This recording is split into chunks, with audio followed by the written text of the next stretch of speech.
Hey y'all, welcome to my channel. My name is Sin and I'm sitting in my car. I'm having a moment and I just wanted to share it with you guys. I just would like to share a part of me with you guys today. My baby has been on my mind very, very heavy. My son would be 15 years old if he was still alive. He passed away at 5 months and I've never recovered from that. I've never really grieved. I've never had counseling. It's not something that I bring up, and it's not something that me and my family discuss. And that could be a big part of how I'm feeling, what I'm going through. So I found out I was pregnant with my baby. Well, his name is Tyron. I found out I was pregnant with Tyron, I think the end of May. Me and his dad, we really didn't know each other. We really didn't know each other that well. We were young, having fun, and then I became pregnant with Tyron. So one day I went in for an ultrasound appointment. And so once I received the ultrasounds, I'm looking like, oh my God, he's a boy. I'm just looking at all the ultrasounds. And then I said, wait a minute, what is this? It was like the back of his skull wasn't closed up. So I called the doctor's office. I was like, hey, I'm looking at my baby's ultrasound pictures and it looks like the back of his head doesn't look right. So they brought me back in and then I ended up going to a specialist. And I come to find out that it wasn't closed up and that he had what was called an encephalocele. And that is when the bones in the back of the head aren't together, they're separated. So the brain could easily be exposed through the back because there's no bone to stop the brain from going through. So from that point forward, I was going to see a specialist. So they were like, well, since he has something like this, let's see if there's anything else going on. So then I had to do, have the test where they stick a needle this long in my stomach and pull fluid out to check to see if he has Down syndrome or any other type of syndromes. So that came back, everything came back negative. So my pregnancy was fine. I kept going to a specialist, everything was good. But they told me they would have to do a C-section because the back of his skull wasn't closed. Like every time I went to the specialist every week after that. And every week I was praying and praying and praying that his skull was closed. But every time I went, his skull wasn't closed. So they said, we have to do a C-section. I'm like, oh my God, I'm nervous. I'm young. I'm just like, okay. So I have the C-section. And then once Tyron was born, the back of his skull was closed. The back of the skull was closed. It was not exposed. It was not open. They were afraid that since the ultrasound was showing the back of the head, the back of the brain open, that when I was giving birth, it could have caused his brain to come out the back. So they didn't want that. So they did the C-section. So after the C-section, my baby was fine. And then they came and told me, well, he needs open heart surgery. I'm like, what? They said his heart wasn't working right. They said that he couldn't hear. They said that he would never be able to talk. They said that he would be in a wheelchair for the rest of his life just off my baby being born and being examined in the hospital. So I'm crying. I'm like, I had no idea about this. And then also his spine was crooked. I can't remember what they called it. They didn't call it scoliosis. It was something else they called it when his spine was like curved. Now, during my whole 9 months going to a specialist, I was never told that my baby's spine was curved like that. So once he was born and they said, okay, the skull is closed, I'm like, okay, great. Then I get he needs open heart surgery. Then I hear that his spine's crooked. He won't walk, he won't talk, he can't hear. I'm like, what in the world? And then they said that his face was asymmetric. I never saw that. I looked at him, I didn't see it. It said that his ears were a little low. I'm just like, what in the world's going on? I'm like, did I eat something wrong? Did I drink something wrong? Water? What's going on? So I'm like, this is a lot for me. I'm a young girl. So they told me that he never came home. He never came home. He stayed in the hospital for 2 weeks, and then he was transferred over to Shands Hospital. He received his wings, the helicopter wings, for going in the helicopter from where I'm from to Shands Hospital. So he's getting taken over to Shands Hospital, and my parents drove me to Gainesville to Shands Hospital. We get there, he's in this ICU area, and they're just saying that his heart isn't working right. He's missing valves. He's missing this. He's missing that. So every day I was going to see my baby. I stayed in the Ronald McDonald House. They treated me and my older son so well. It was just me and my older son. He was 3 at the time. My older son was 3 at the time. It was just me and my older son. They treated us so great. So every day I would go up to the hospital to see Tyron. Y'all, when I tell you, this was one of the hardest times in my life. I literally cried every single day. I didn't know what to do. My mom and dad took me there, and they left. They had to go to work, so I stayed there with my 3-year-old. I was breastfeeding. My milk wasn't coming out right, and I'm just a wreck. I'm crying every single day because I don't know what's going on, what's going to happen. So they end up calling my mom. The social worker called my mom, and she was like, hey, someone needs to get here. She's a nervous wreck. She needs support. We're helping her as much as we can, but she's crying constantly.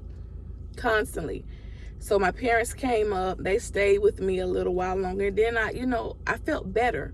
So they stayed, then they left again. So I'm going to see my baby every day. My milk's coming out. I'm breastfeeding. I'm pumping my milk. My baby's getting milk. I'm like, okay, no, I want him to have my milk. He's going through all this stuff. He needs my milk and my milk only. So I'm pumping. I'm going to see him. I'm bathing him. So the day of the surgery, I went inside of the area where he was. And the night before I gave him, I'm sorry, I'm getting so emotional. See, I don't talk about this. So, I'm so sorry, y'all. So the night before, they told me everything that will be going on, and then I gave him a bath, and we fed him. I'm so sorry, y'all. Oh, Jesus. So the next morning I came, we sat with him and everything, and then they took him back to surgery. Surgery was open heart surgery. I don't know if I tell you the open heart surgery. It's open heart surgery. And so we waited hours and hours. So then they came and they said, okay, we're done with the surgery. Everything's good and everything. But we weren't able to take him off the breathing machine. I'm like, what? I'm like, he go in for open heart surgery he was 1 month. He was 1 month old when he got his open heart surgery. So I'm like, why wouldn't he be able to breathe on his own when he just came from open heart surgery? Like, that has nothing to do with anything. So they're like, oh, it's fine. We'll just keep him on for a little bit longer and see how it works for him, whatever, like that. And then, so a couple of days, he wasn't off the machine. And so they were like, and he's not, and they were like, well, we're going to have to put him on, we're going to have to put a feeding tube in so he can eat because he wasn't swallowing or something like that. And so I'm like, oh my God, like I'm calling my mom, my parents, because I'm like, I don't know. Everything's happening so fast.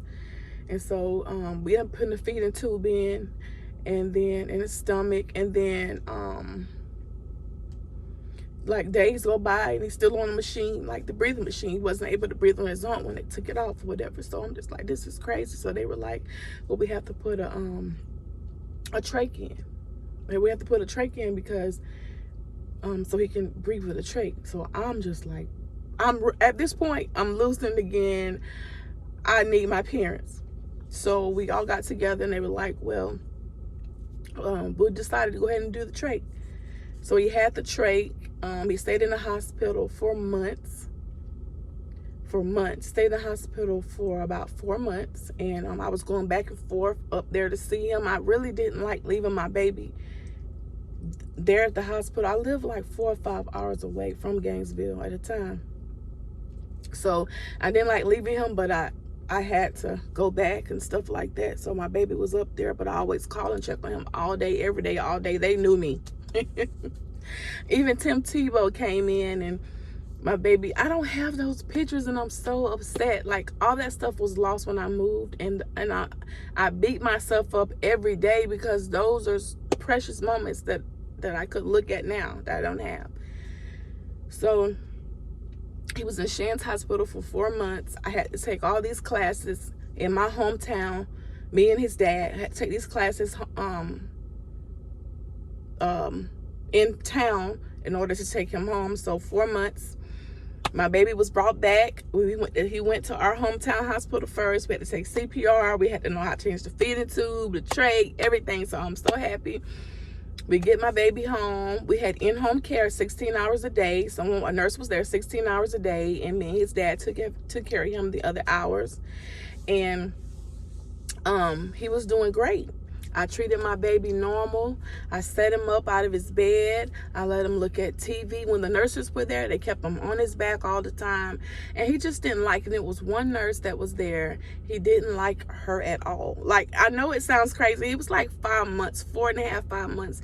But when she was there, every time I would come back, he was just crying. His face was red, swollen, like he had been crying. I have no idea what that lady was doing. So I just told her, the company, I don't want her back anymore, because every time I come back, my baby is crying, like face swollen, is crying. I don't know what she was doing. I don't want to think about it because I'm getting upset right now. So I treated him normal. Everything was going well. So the respiratory therapist was coming to the house to change his trach out in his neck and showing us how to do everything. We had his feeding. I was still breastfeeding him. I was still putting the breast milk in the feeding pump, and we took care of him just like that. So the day that my life changed forever, it was his doctor's appointment day. And so I got him dressed, and we left for the appointment. I had to make sure I charged up his box for his trach for us to go on a trip. So everything was good. The respiratory therapist had just changed his trach the night before. So then the next day we go to the appointment, and he's just staring at me. Like, I'm just like, we at the appointment. We're at his appointment. Everything's going good. He only had one kidney. But he was my baby. He was normal to me. I did not treat him any different. So we had his appointment, and he just kept staring at me. I'm like, what you looking at? What you looking at? He just kept staring at me. He wouldn't take his eyes off of me. And so I asked the doctor, I said, can you check his oxygen level? I don't know why I asked. I said, can you check his oxygen level for me? Checked it. It was at 98. So we left. We got in the car with the nurse. The nurse was driving. I was in passenger seat. Tyrone was behind the driver's seat. So he is nonverbal. You know, he doesn't make sound because he's with the trach and stuff like that. So I just happened to look back, and I seen that he had threw up. Never have he ever threw up. He's never ever thrown up. So I said, stop the car, he's throwing up. So the nurse stops the car, I get out, go back there, I check his trach, I make sure it's good, and I just clean him up a little bit. So then we drive maybe 15 minutes to a Winn-Dixie for the nurse to grab her some lunch before we went back to my house. So I just happened to look back at him again, and his eyes were rolled in the back of his head. And I did not know what to do. His eyes was rolled back, and he was kind of a palish, like tan, or just, I don't know what color. So I jump out of the car really fast. I go around to this side of the car, and then his eyes are rolled back, and his skin is like pale or something. I look at his machine. I'm like, what the heck? His machine is breathing for him. So the only thing that I thought I just took it. I unhooked him, ran inside of the Winn-Dixie, and asked for help. I didn't know what to do. So I end up putting him on top of the counter in the store, on top of where you cash out. I put him up there. The nurse was in another aisle. She came running up, and she did CPR. The When Dixie called the ambulance got there. The nurse was able to pump him, so he was fine. He had bubbles coming up, but he was fine. So the ambulance get there, they put him up on the stretcher, and then he's sitting up fine. He just has bubbles coming out, like he's sitting up. So they say, we're gonna take him to West Florida Hospital. We're gonna take him to Sacred Heart Hospital. So me and the nurse, we get in. They wouldn't allow me to get in there with him. So me and the nurse, we get in the car and we drive fast as we can to West Florida Hospital. Not West Florida Hospital. We get to Sacred Heart Hospital, and then I'm asking about my baby, giving them his name. They said, oh ma'am, they had to stop at West Florida. They couldn't make it all the way to Sacred Heart. So we get in the car, we get to West Florida. When I get to West Florida Hospital, my baby is in a coma. He's in a coma. So come to find out, what happened was, when they put my baby in the back of the ambulance, they took his trach out. Without knowing the type of trach that he had, his esophagus and his throat was floppy shaped. So the trach's not easy to just pull down in there. His trachs are surgically put down in his throat. So they took it out and weren't able to get it back in. And my baby fell into a coma. My baby never gained consciousness. I would sit in his room every day in the hospital, and his legs would shake, or it would be like tears coming out of his eyes. I'm like, oh my God, he's about to wake up. And they were like, no, that's just fluid. They said it was a lot of fluid built up in his lungs and around his organs and stuff. So I'm thinking he's crying, he's in pain. They're like, no, this is just fluid. And then when he was moving his body, I'm like, how is he brain dead when his body is moving? They said that's just part of it. So they were showing me x-rays saying that he would never wake up again. If he did, he'll just be sitting there. He wouldn't know anything. And I was willing to take that. I did not care. So for weeks, I had my baby still like that. And then the doctors was like, there's nothing else that we can do. Basically, he's already, gone. He's just preserving his body. And I'm just like, I'm a wreck. I'm like, I'm not trying to hear that. My baby's moving his legs. My baby has tears coming out. But they're saying that's part of the coma. That's just part of the trauma. I wasn't trying to hear that. So eventually I had to pull the plug on him. It was very hard for me. Like, my baby was in there for a long time. I was like, I'm not doing this. So, it's crazy. But they took him off of I was sitting in a chair. He was laying in his crib. They took him off. They handed him to me. They handed him to me in my arms. It was 5 months. He was a big boy to be 5 months though. They handed him to me in my arms. All my family was in the room. And then they unplugged the trach. They unplugged it. So he was breathing.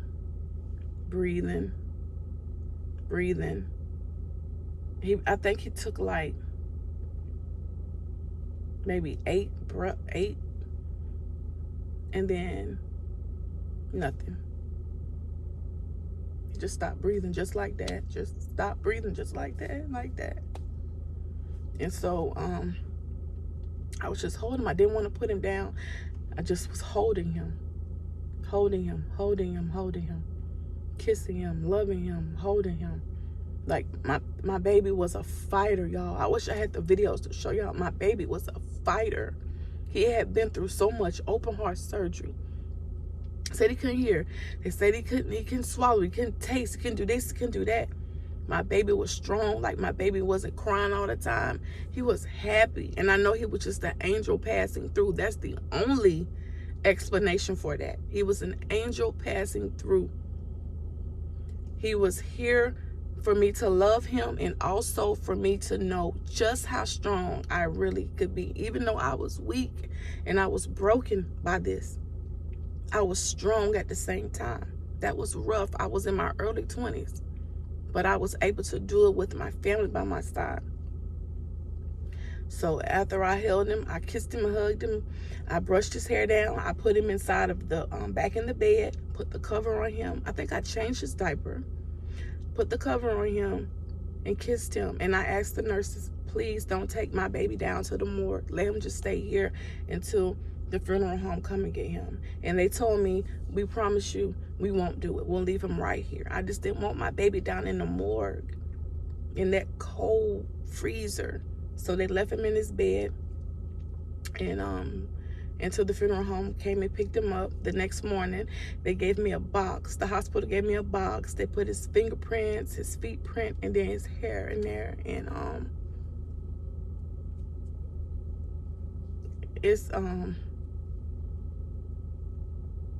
it was different for me. Like, I had never in my life experienced anything like that. You know, that was different for me.